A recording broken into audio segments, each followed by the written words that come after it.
ജന്മങ്ങളായി ഭാഗം 19. വാ, എന്തെങ്കിലും കഴിക്കാം, എനിക്ക് വിശക്കുന്നുണ്ട് എന്ന് പറഞ്ഞ് അവൻ അവളെയും ചേർത്ത് പിടിച്ച് ഡൈനിങ് ഏരിയയിലേക്ക് നടന്നു. അപ്പോഴേക്കും സ്റ്റാഫുകൾ അവർക്കുള്ള ഭക്ഷണം മുന്നിൽ കൊണ്ടുവന്ന് നിരത്തി. ഇതെന്തായി കാണുന്നത്? അതോ, ഇന്ന് ഞാൻ പറഞ്ഞിരുന്നു എനിക്ക് ഏറ്റവും പ്രിയപ്പെട്ട ഒരാൾ വരുന്നുണ്ടെന്ന്. അതുകൊണ്ട് ഫുഡെല്ലാം നന്നായിരിക്കണമെന്ന് പറഞ്ഞിരുന്നു. ഓഹോ, അപ്പോൾ സാറ് മുൻകൂട്ടി പ്ലാൻ ചെയ്തിരുന്നു അല്ലേ? ചെറുതായിട്ട്. അവൻ്റെ സംസാരം കേൾക്കുമ്പോൾ അവൾക്ക് അത്ഭുതമായിരുന്നു. എപ്പോഴും ദേഷ്യത്തോടെ എല്ലാവരോടും സംസാരിക്കുന്ന, ചിരിച്ച് കണ്ടിട്ടില്ലാത്ത സിദ്ധാർത്ഥ് മേനോൻ.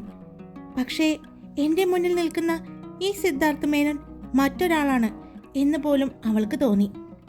അവൾ ഭക്ഷണം കഴിക്കുന്നത് അവൻ നോക്കിയിരിക്കുകയായിരുന്നു. കുഞ്ഞു കുട്ടികൾ കഴിക്കുന്നത് പോലെ വളരെ പതിയെയാണ് അവൾ ഭക്ഷണം കഴിക്കുന്നത്. അവൻ ശ്രദ്ധിച്ചു. അവൾ കുറച്ച് ഭക്ഷണം കഴിച്ച് മതി എന്ന് പറഞ്ഞ് എഴുന്നേറ്റു. അവളുടെ ഒപ്പം തന്നെ അവനും എഴുന്നേറ്റു. അതെ, എവിടെ നിന്നാണ് കൊണ്ടുവന്നത് അവിടെ തന്നെ എന്നെ എത്തിക്കണം കേട്ടോ സിദ്ധുവേട്ടാ, അവൾ പറഞ്ഞു. അതിനെന്താ, ഞാൻ തന്നെ നിന്നെ അവിടെ കൊണ്ടുപോയി ആക്കിത്തരും, പോരെ? അവൻ പറഞ്ഞു. എന്നാ പോയാലോ? അവൾ ചോദിച്ചു. കുറച്ച് സമയം കൂടി എനിക്ക് സംസാരിക്കാനുണ്ട്, അവൻ പറഞ്ഞുകൊണ്ട് അവളെ ചേർത്ത് പിടിച്ച് ബാൽക്കണിയിലേക്ക് പോയി. അവരുടെ അടുത്തുകൂടി ലക്കിയും നടക്കുന്നുണ്ട്. അവൻ അവളെയും കൊണ്ട് ബാൽക്കണിയിലുള്ള സോഫയിലേക്കാണ് പോയിരുന്നത്. അവളുടെ അടുത്ത് തന്നെ അവനും ഇരുന്നു. എന്നിട്ട് അവളുടെ നേരെ തിരിഞ്ഞിരുന്നു കൊണ്ട് അവളുടെ മുഖത്തേക്ക് നോക്കി. ഇനി പറ, എന്താണ് സിദ്ധുവേട്ടന് പറയാനുള്ളത്? അവൾ ചോദിച്ചു. ഭദ്ര, നിനക്ക് എന്നെക്കുറിച്ച് എന്തൊക്കെ അറിയാമെന്ന് എനിക്കറിയില്ല. പക്ഷേ എനിക്ക് എൻ്റെ കാര്യങ്ങളെല്ലാം നിന്നോട് തുറന്നു പറയണം. ഇന്ന് ഇവിടെ തുടങ്ങുകയാണ് നമ്മൾ രണ്ടുപേരും ഒരുമിച്ചുള്ള യാത്ര. അതിൽ നീ എൻ്റെ കൂടെ എപ്പോഴും ഉണ്ടാകണം.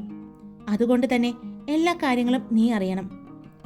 അന്നാണ് സിദ്ധു അവളോട് അച്ഛൻ്റെയും അമ്മയുടെയും കാര്യങ്ങളെല്ലാം പറയുന്നതും വീട്ടിലെ മുത്തച്ഛൻ്റെ സഹോദരൻ അവരുടെ മക്കളും ചേർന്ന് നടത്തുന്ന ചതിക്കുഴികളും എല്ലാം സിദ്ധാർത്ഥ് പറഞ്ഞു.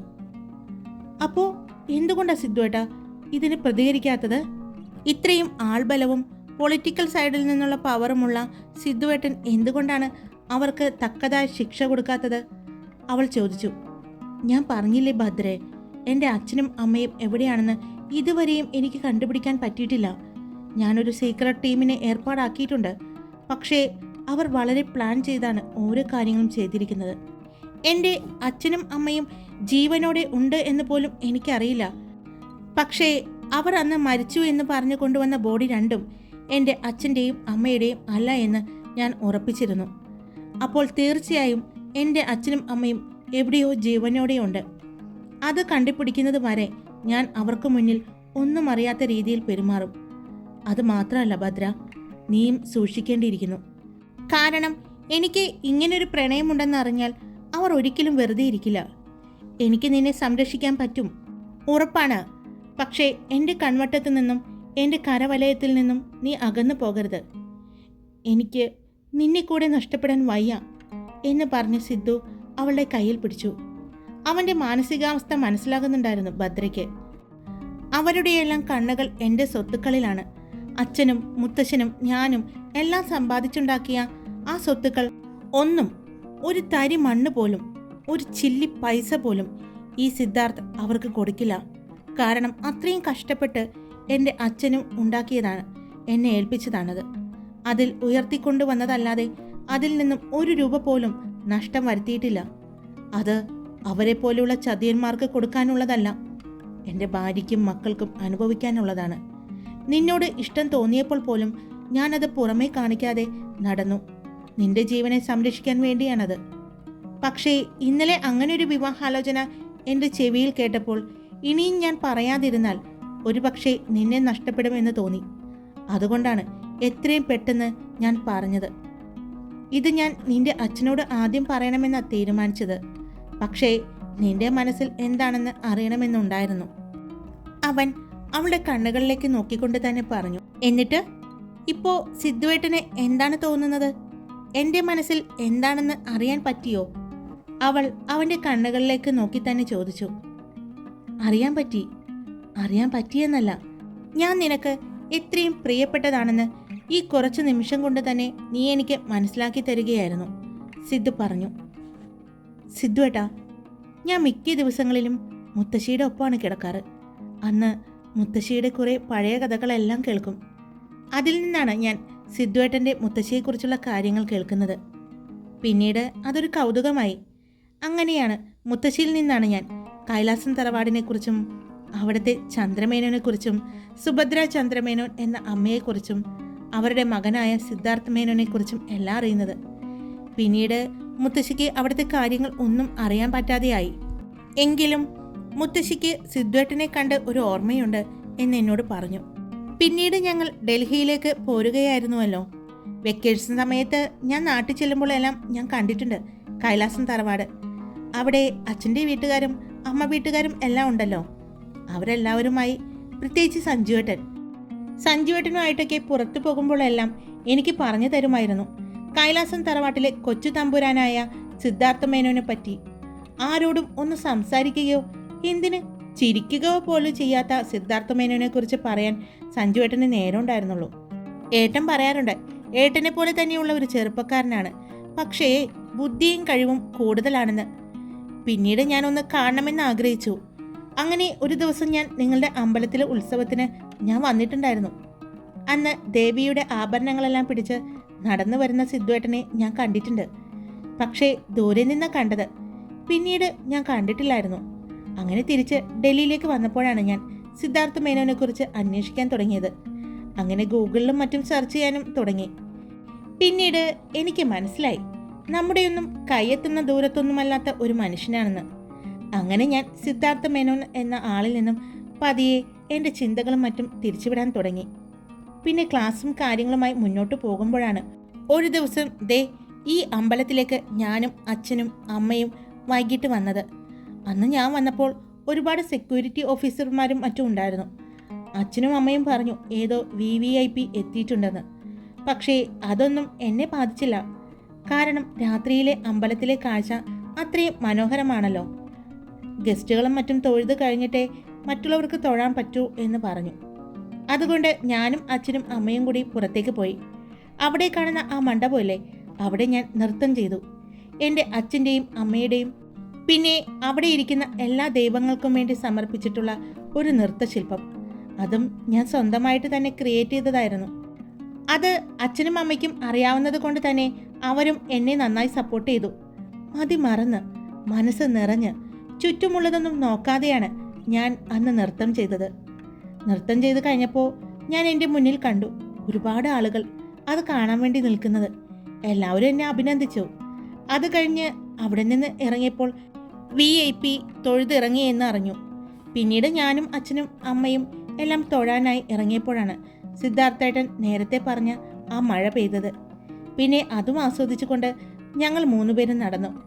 എൻ്റെ എല്ലാ കുട്ടിത്തരങ്ങൾക്കും എൻ്റെ എല്ലാ കാര്യങ്ങൾക്കും കൂട്ടുനിൽക്കുന്ന ഒരു അച്ഛനും അമ്മയുമാണ് എനിക്കുള്ളത്. അതുകൊണ്ട് തന്നെ എനിക്ക് എൻ്റെ ജീവിതത്തിൽ സന്തോഷം മാത്രമേ ഉണ്ടായിരുന്നുള്ളൂ.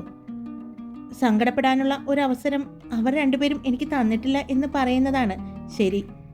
പിന്നീട് ഞാൻ പലപ്പോഴായിട്ട്, ഞാൻ നേരത്തെ പറഞ്ഞില്ലേ, എൻ്റെ പുറകെ വരുന്ന കുറച്ച് പേരെ ഞാൻ ശ്രദ്ധിക്കുന്നുണ്ടായിരുന്നു. അതിൽ നിന്നും അത് ഞാൻ കാണാൻ ആഗ്രഹിച്ച സിദ്ധാർത്ഥ മേനോൻ ആണെന്ന് എനിക്ക് മനസ്സിലായിരുന്നു. അപ്പോഴും എൻ്റെ മനസ്സിലുള്ള വികാരം എന്താണെന്ന് എനിക്കറിയില്ല കേട്ടോ. പ്രണയമാണോ, അല്ലെങ്കിൽ മുത്തശ്ശി പറഞ്ഞു കേട്ട അറിവിൽ നിന്നും ആ കൈലാസം തറവാട്ടിലെ ഇളമുറത്തമ്പുരാനോട് കാണാനുള്ള ഒരു ആഗ്രഹം കൊണ്ടാണോ, അല്ലെങ്കിൽ സഞ്ജുവേട്ടൻ പറഞ്ഞിട്ടുള്ള ഇത്രയും ബ്രില്യൻ്റായ, കഴിവുള്ള, ബുദ്ധിരാക്ഷസനായ സിദ്ധാർത്ഥ മേനോനെ കാണാനുള്ള ആകാംക്ഷയാണോ, അല്ലെങ്കിൽ പെൺകുട്ടികളെല്ലാം ഒരു നോക്കെങ്കിലും കണ്ട് ഒന്ന് കൂടെ നിന്ന് ഒരു ഫോട്ടോ എങ്കിലും എടുക്കണമെന്ന് പോലും ആഗ്രഹിക്കുന്ന the great business tycoon Siddharth മേനോനെ അവരെ പോലെ തന്നെ നേരിട്ട് കാണാനുള്ള ഒരു ആഗ്രഹം മാത്രമാണോ എനിക്കുള്ളത് എന്നൊന്നും അറിയില്ലായിരുന്നു. പിന്നീട് നിങ്ങളുടെ കണ്ണുകൾ എൻ്റെ നേരെയാണെന്ന് അറിഞ്ഞപ്പോൾ ഞാനും അതിനുവേണ്ടി അവസരങ്ങളും സമയങ്ങളും കണ്ടെത്തിക്കൊണ്ടിരുന്നു. അങ്ങനെയാണ് ഇന്നലെ നടന്ന ആ ഫംഗ്ഷൻ വരെ ഞാൻ എത്തിയത്, അവൾ പറഞ്ഞു.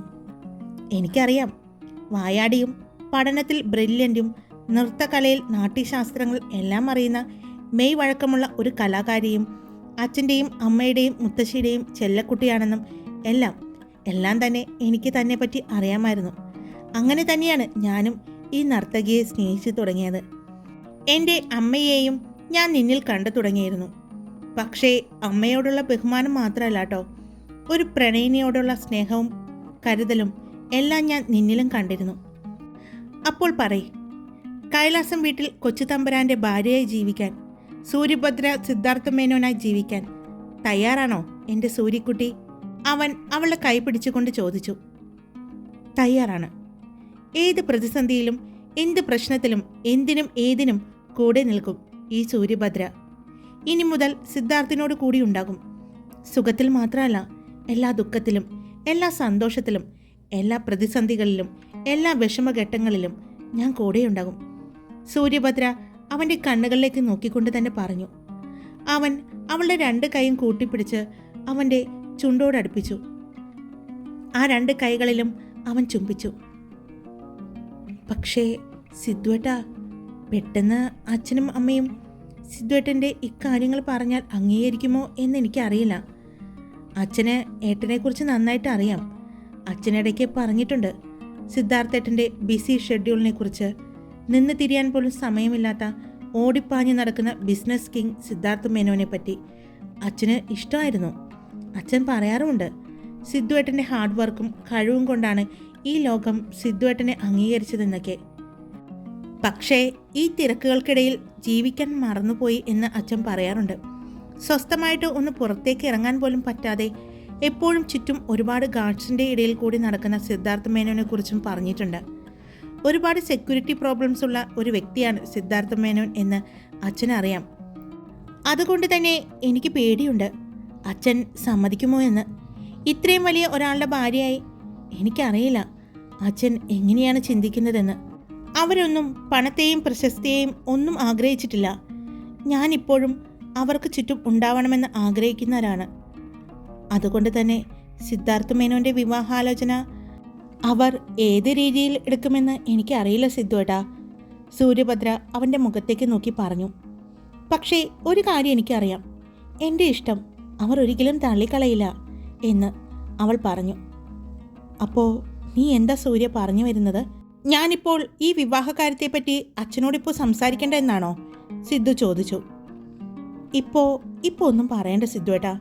കുറച്ചുനാൾ നമുക്ക് 2 പേർക്കും ആരും അറിയാതെ പ്രണയിച്ച് നടക്കാം. എനിക്ക് ആസ്വദിക്കണം ഈ സിദ്ധാർത്ഥ മേനോൻ്റെ പ്രണയം, സ്നേഹം, കരുതൽ, സംരക്ഷണം, അങ്ങനെയെല്ലാം എനിക്ക് ആസ്വദിക്കണം. സിദ്ധുവേട്ടൻ്റെ തിരക്കുകൾക്കിടയിൽ അതിനെല്ലാം സമയം കിട്ടുമോ എന്ന് എനിക്കറിയില്ല. ഞാൻ വാശി പിടിക്കുകയോ നിർബന്ധം പിടിക്കുകയോ ഒന്നുമില്ല. പറ്റുമോ സിദ്ധുവേട്ടാ? അവൾ ചോദിച്ചു. പറ്റുമോ എന്ന് ചോദിച്ചാൽ പറ്റും. പക്ഷേ എൻ്റെ കൂടെ എന്നും നീ ഉണ്ടാവുമെന്ന് എനിക്ക് വാക്ക് തരണം. എന്തൊക്കെ പ്രതിസന്ധികൾ നേരിടേണ്ടി വന്നാലും എന്നെ വിട്ടു പോകില്ല എന്ന്. ഇനി അവൻ പറയാൻ വന്നത് നിർത്തിക്കൊണ്ട് അവളുടെ മുഖത്തേക്ക് നോക്കി അവളുടെ 2 കവളിലും കൈകൾ വെച്ചുകൊണ്ട് അവളുടെ കണ്ണുകളിലേക്ക് നോക്കിക്കൊണ്ട് പറഞ്ഞു. ഇനിയൊരു പക്ഷേ എൻ്റെ ഇഷ്ടം, നമ്മുടെ ഈ പ്രണയം നിന്റെ അച്ഛനും അമ്മയും സമ്മതിക്കില്ല എങ്കിൽ കൂടി നീ എൻ്റെ ഒപ്പം വരുമെന്ന്, എൻ്റെ ഒപ്പം നിൽക്കുമെന്ന് നീ എനിക്ക് വാക്ക് തരണം. സിദ്ധാർത്ഥ് അവളുടെ കണ്ണുകളിൽ നോക്കിയാണ് പറഞ്ഞത്. പെട്ടെന്ന് അവൾക്ക് എന്ത് പറയണം എന്നറിയാതെ നിന്നു. അവൾ ഒന്നും പറയാതെ നിൽക്കുന്നത് കണ്ടതും സിദ്ധാർത്ഥ് അവളുടെ കവളിൽ നിന്ന് കൈകൾ മാറ്റി. എനിക്കറിയാം, ഇത്രയും നാൾ നിന്നെ പൊന്നുപോലെ ജീവനെ പോലെ കൊണ്ടു നടന്ന അച്ഛനമ്മമാരെ എതിർത്ത് നീ എൻ്റെ ഒപ്പം നിൽക്കില്ല എന്ന് അവൻ വളരെ വിഷമത്തോടെ പറഞ്ഞ് അവിടെ നിന്നും എഴുന്നേറ്റ് ബാൽക്കണിയുടെ സ്ലൈഡിൽ പിടിച്ച് അക്ഷർധാം ക്ഷേത്രത്തിലേക്ക് നോക്കി നിന്നു. സൂര്യഭദ്ര എഴുന്നേറ്റ് അവൻ്റെ അടുത്തേക്ക് ചെന്നു. അവൻ്റെ തോളിൽ കൈപിടിച്ച് അവനെ തിരിച്ചു നിർത്തി. ആര് പറഞ്ഞു എനിക്ക് വാക്ക് തരാൻ പറ്റില്ല എന്ന്? അച്ഛനെയും അമ്മയെയും ധിക്കരിച്ചുകൊണ്ടല്ല, അവരുടെ പൂർണ്ണ സമ്മതത്തോടെ ഈ സൂര്യഭദ്ര സിദ്ധാർത്ഥ മേനോൻ്റെ ജീവൻ്റെ പാതിയായിരിക്കും. ഇത് ഈ ക്ഷേത്രത്തിലിരിക്കുന്ന എല്ലാ ദൈവങ്ങളെയും സാക്ഷി നിർത്തി സൂര്യഭദ്ര സിദ്ധാർത്ഥ മേനോന് തരുന്ന വാക്കാണ്. ഈ വാക്ക് പാലിക്കാൻ സൂര്യഭദ്രയ്ക്ക് പറ്റിയില്ലെങ്കിൽ ഈ ജീവൻ തന്നെ ഞാൻ കളയും. മറ്റൊരു ജീവിതത്തിലേക്ക് ഞാൻ കടന്നു പോകില്ല, ചിന്തിക്കുകയില്ല, ഉറപ്പ്. അവളുടെ ആ ഉറപ്പുള്ള വാക്കുകൾ കേട്ടതും സിദ്ധാർത്ഥ് അവളെ വലിച്ച് അവൻ്റെ നെഞ്ചോട് ചേർത്ത് പിടിച്ചു. അവൻ്റെ ആ കരവലയത്തിൽ അവളും പതിഞ്ഞു നിന്നു. അവൻ്റെ നെഞ്ചിലെ ആ ചൂടേറ്റ് അവൻ്റെ ഷർട്ടിലെ ബട്ടൺസുകൾ തുറന്നു കിടക്കുന്നത് കൊണ്ട് അതിനിടയിലൂടെ അവളുടെ മുഖം അവൻ്റെ നെഞ്ചിൽ പതിഞ്ഞു. അവളുടെ ശ്വാസം അവൻ്റെ നഗ്നമായ നെഞ്ചിൽ പതിയുന്നുണ്ടായിരുന്നു. അവൻ്റെ കൈയുടെ മുറുക്കം അറിഞ്ഞതും അവൾ അവൻ്റെ നെഞ്ചിൽ പതിയെ കടിച്ചു. ആ പെട്ടെന്ന് തന്നെ അവൻ അവളെ അടർത്തി മാറ്റി. എന്നിട്ട് അവളുടെ മുഖത്തേക്കും പിന്നെ അവൾ കടിച്ച ആ നെഞ്ചിലേക്ക് നോക്കി. അപ്പോഴാണ് ഭദ്ര അങ്ങോട്ട് നോക്കിയത്. അവളുടെ പല്ലിൻ്റെ പാട് ചുവന്ന് കിടക്കുന്നുണ്ട്. അത് കണ്ടതും അവൾ പെട്ടെന്ന് 2 കണ്ണുകളും മുറുക്കി അടച്ച് നാവ് കടിച്ചു നിന്നു. അവൻ അവളുടെ ആ കുറുമ്പുകൾ നോക്കി നിൽക്കായിരുന്നു. പെട്ടെന്നുള്ള ഒരു തോന്നലിൽ അവൻ അവളെ വീണ്ടും വലിച്ച് അവൻ്റെ അടുത്തേക്ക് ചേർത്ത് നിർത്തിക്കൊണ്ട് അവളുടെ ചുണ്ടുകളിലേക്ക് അവൻ്റെ ചുണ്ടുകൾ ചേർത്തു. ആദ്യമായി ഒരു പുരുഷൻ്റെ ചുംബനം അവൾ അറിഞ്ഞു. അവൻ്റെ മൃദുലമായ ആ ചുംബനത്തിൽ അവളും അലിഞ്ഞു നിന്നു. അവളുടെ 2 ചുണ്ടിനെയും അവൻ മാറി മാറി നുണഞ്ഞുകൊണ്ടിരുന്നു. ആദ്യമായി അറിയുന്ന ആ ചുംബനങ്ങളുടെ മാധുര്യം അവനും ആസ്വദിച്ചു. എത്ര നേരം നീണ്ടുനിന്നു എന്ന് 2 പേരും അറിഞ്ഞില്ല. ചുണ്ടുകൾക്കിടയിലൂടെ അവളുടെ നാക്കുകളിലേക്ക് അവൻ്റെ നാവുകൾ മുട്ടിച്ചതും അവൾ പെട്ടെന്ന് തന്നെ അവനെ തള്ളിമാറ്റി. അവൾ തിരിഞ്ഞു നിന്നു. അവൻ്റെ മുഖത്തേക്ക് നോക്കാൻ പോലും അവൾക്ക് വല്ലാത്ത നാണം തോന്നി. അവൾ നീണ്ട ശ്വാസം വിടുന്നുണ്ടായിരുന്നു. അവളുടെ കിതപ്പ് അവൻ മനസ്സിലാകുന്നുണ്ടായിരുന്നു. അവൻ പുഞ്ചിരിച്ചുകൊണ്ട് തന്നെ അവളുടെ അടുത്തേക്ക് ചെന്നു. അവളെ അവനോട് ചേർത്ത് നിർത്തി. അവളുടെ പിൻഭാഗം അവൻ്റെ നെഞ്ചോട് ചേർന്ന്. വേദനിച്ചോ? അവൻ അവളുടെ ചെവിയിൽ ചോദിച്ചു. അവൾ ഇല്ല എന്ന് തലയണക്കി. എൻ്റെ ആദ്യത്തെ എക്സ്പീരിയൻസ് ആണ്, അതുകൊണ്ടാണ്. ഇനി ഞാൻ ശ്രദ്ധിച്ചോളാം, അവൻ പറഞ്ഞു. എന്തായാലും കൊള്ളാട്ടോ, നന്നായിട്ടുണ്ട്. ഭക്ഷണശേഷം കഴിച്ച ആ പേസ്ട്രിയുടെ ആണോ എന്നറിയില്ല, നല്ല മധുരം ഉണ്ടായിരുന്നു, അവൻ പറഞ്ഞുകൊണ്ട് അവളുടെ ചെവിയിൽ പതിയെ കടിച്ചു. അവളിൽ നിന്നും ഒരു ശബ്ദം പുറത്തേക്ക് വന്നതും അവൻ അവളെ വീണ്ടും അവൻ്റെ നെഞ്ചിലേക്ക് ചേർത്ത് പിടിച്ചു. സൂര്യ, ലവ് യു, അവൻ വീണ്ടും അവളുടെ ചെവിയിൽ പറഞ്ഞു. അവളെ പെട്ടെന്ന് അവന് അഭിമുഖമായി തിരിച്ചു നിർത്തി. എന്നിട്ട് കുനിഞ്ഞു നിന്ന അവളുടെ മുഖം ഉയർത്തിക്കൊണ്ട് അവളുടെ കണ്ണുകളിലേക്ക് നോക്കിക്കൊണ്ട് അവൻ വീണ്ടും ചോദിച്ചു. എന്നോട് കണ്ണുകളിലേക്ക് നോക്കി ഇന്നലെ ഞാൻ ചോദിച്ച ചോദ്യത്തിൻ്റെ മറുപടി പറയാമോ സൂര്യ? അവൻ ചോദിച്ചു. അവൾ അവൻ്റെ 2 കണ്ണുകളിലേക്കും മാറി മാറി നോക്കിക്കൊണ്ട് അവൻ്റെ കണ്ണിൽ നോക്കിക്കൊണ്ട് പറഞ്ഞു. സൂര്യഭദ്ര, ഒരുപാട് നാളായി സിദ്ധാർത്ഥിനെ പ്രണയിക്കാൻ തുടങ്ങിയിട്ട്. ഇന്ന് ആ പ്രണയം പൂർണ്ണതയിൽ എത്തിയിരിക്കുന്ന ദിവസമാണ്. ലവ് യു സിദ്ധേട്ടാ, ലവ് യു സോ മച്ച്, അവളും പറഞ്ഞു. അവൻ അവളെ അരയിലൂടെ ചേർത്ത് പിടിച്ച് അവനോട് ചേർത്ത് നിർത്തി.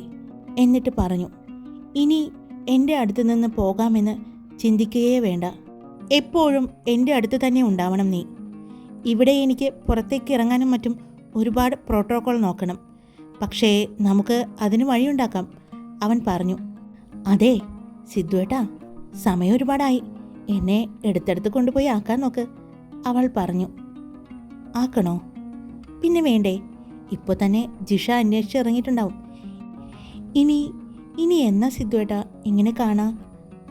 എപ്പോഴും കാണാം.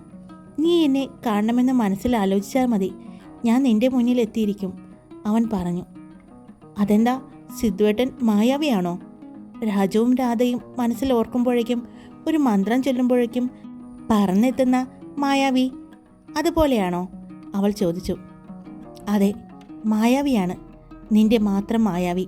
നിനക്ക് മാത്രമേ എന്നെ കാണാൻ പറ്റൂ, അവൻ അവളുടെ കവിളിൽ ചുംബിച്ചുകൊണ്ട് പറഞ്ഞു. മതി കൊഞ്ചിയത്, മാറി. അതെ പോകല്ലേ, ഒരു സർപ്രൈസ് കൂടെയുണ്ട്, കാണിച്ചു തരട്ടെ, അവൻ പറഞ്ഞു. അവൾ എന്താണെന്നുള്ള രീതിയിൽ അവൻ്റെ മുഖത്തേക്ക് നോക്കി. വാ കാണിച്ചു തരാം എന്ന് പറഞ്ഞ് അവൻ അവളുടെ കൈ പിടിച്ചുകൊണ്ട് നടന്നു. അവൻ അവളെയും കൊണ്ട് പോയത് അവൻ്റെ ബെഡ്റൂമിലേക്കാണ്. ഹായ് കൂട്ടുകാരെ, ഞാനാണ് കാർത്തിക. അപ്പോൾ എന്നും പറയുന്ന കാര്യം തന്നെയാണ്, കേട്ട് കേട്ട് നിങ്ങൾക്ക് ബോറടിച്ചിട്ടുണ്ടാവും. പക്ഷേ പറഞ്ഞ് എനിക്കെന്താണെന്നറിയില്ല, ബോറടിക്കുന്നില്ല. അതുകൊണ്ട് ലൈക്ക് ചെയ്യാനും കമൻറ്റ് ചെയ്യാനും മറക്കരുത് കേട്ടോ. സബ്സ്ക്രൈബ് ചെയ്യാതെ കേൾക്കുന്നവർ ഒന്ന് സബ്സ്ക്രൈബ് ചെയ്ത് സപ്പോർട്ട് ചെയ്യുന്നേ. പിന്നെ ഇന്നത്തെ ഒരിക്കൽ കൂടി നമ്മുടെ സ്റ്റോറി കേൾക്കാൻ മറക്കരുത്. നിങ്ങൾക്കെല്ലാവർക്കും ഇഷ്ടമാവുമെന്ന് വിചാരിക്കുന്നു. അപ്പോൾ വീണ്ടും നമുക്ക് കേൾക്കാം ഒരിക്കൽ കൂടിയിലൂടെ. ബൈ.